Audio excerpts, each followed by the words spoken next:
population qui est devenue les miroirs passifs de l'espérance qu'on ne pourra jamais plus atteindre.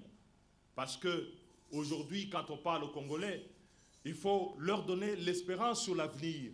Mais le plus souvent, cet avenir manque d'espérance qu'au point où on en vient à regretter le régime de la servilité de l'époque. Mais laissez-moi vous dire que de 1927 à 1958, la population congolaise n'avait jamais reçu plus de 4% de l'ensemble de la masse salariale versée au Congo.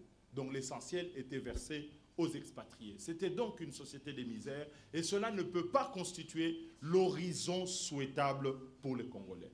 Le changement aujourd'hui, c'est qu'en plus de ces fonctionnements inégalitaires de la société de l'époque coloniale, on assiste à une généralisation de la pauvreté et de la misère.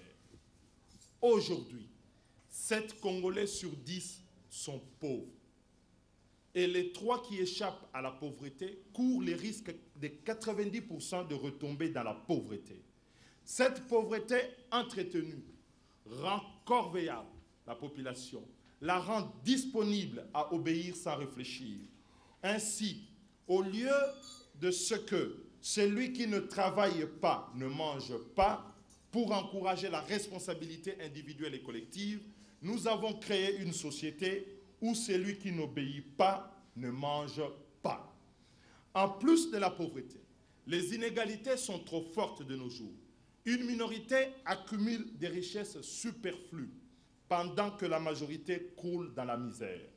En y regardant de plus près la répartition du revenu national dans les secteurs publics, on constate ces inégalités.